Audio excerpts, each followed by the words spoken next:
সংসদের রীতি।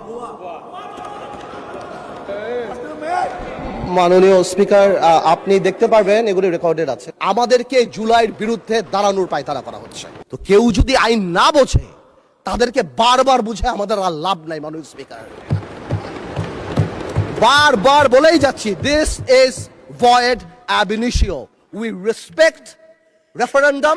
এই কারণে আমরা আসছি। মাননীয় স্পিকার, আপনি যখন ছিলেন না এখানে, সংসদ যখন ব্রেকে ছিল, তখন আমাদের বিরোধী দলের মাননীয় কিছু তরুণ সদস্যরা আমাদের গ্যালারিতে যারা ছিল তাদের সাথে তর্কে লিপ্ত হয়েছিলেন। এটা আসলে আমাদের জন্য দুঃখজনক। এটা সংসদের রীতি।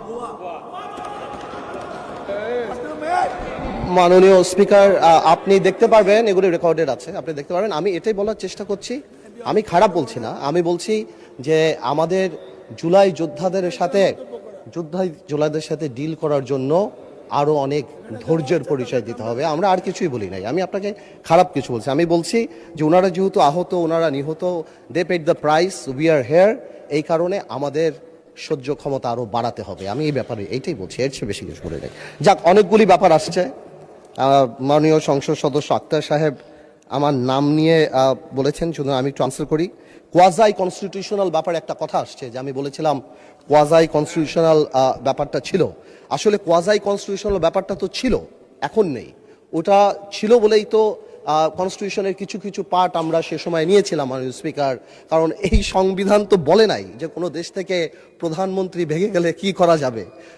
সংবিধানে অনেক গ্যাপ ছিল, যার কারণেই দেখা গিয়েছিল যে সেই সময় শাহাবুদ্দিন সাহেবের ওখানে আমাদের অনেকেই এখানে যারা আছেন ওনারা শপথও নিয়েছেন, কিন্তু পরে আবার শাহাবুদ্দিন সাহেবকে চ্যালেঞ্জ করেছেন, এই পার্লামেন্ট ছেড়ে বয়কট হয়েছেন। তো এই ব্যাপারগুলি তো ছিল। আমরা তো সেই সময় এই জিনিসটাকে ম্যানেজ করার জন্য একটা সিচুয়েশন ক্রিয়েট করতে চেয়েছিলাম। আরেকটা কথা আসে, সংস্কার। আমার সময় অনেক অল্প, মাননীয় স্পিকার, কথা তো অনেক চলে আসছে। আপনার হুইপ আপনাকে এক মিনিট সময় বাড়িয়ে দিয়েছে। সংস্কার আর সংশোধন, এই দুইটা কথা নিয়ে খুব আলাপ হচ্ছে, মাননীয় স্পিকার।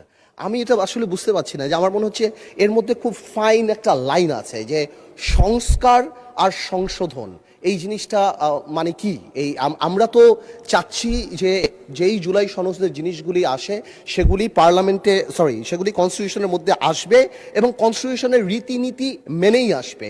এর বাইরে তো আমরা কিছু যাচ্ছি না। তো আমার মনে হচ্ছে এখানে প্লেইং উইথ ওয়ার্ডস করা হচ্ছে এবং জাতিকে বিভ্রান্ত করা হচ্ছে, এবং ঠিক আগেও যা বলেছি, আমাদেরকে জুলাইয়ের বিরুদ্ধে দাঁড়ানোর পায়তারা করা হচ্ছে।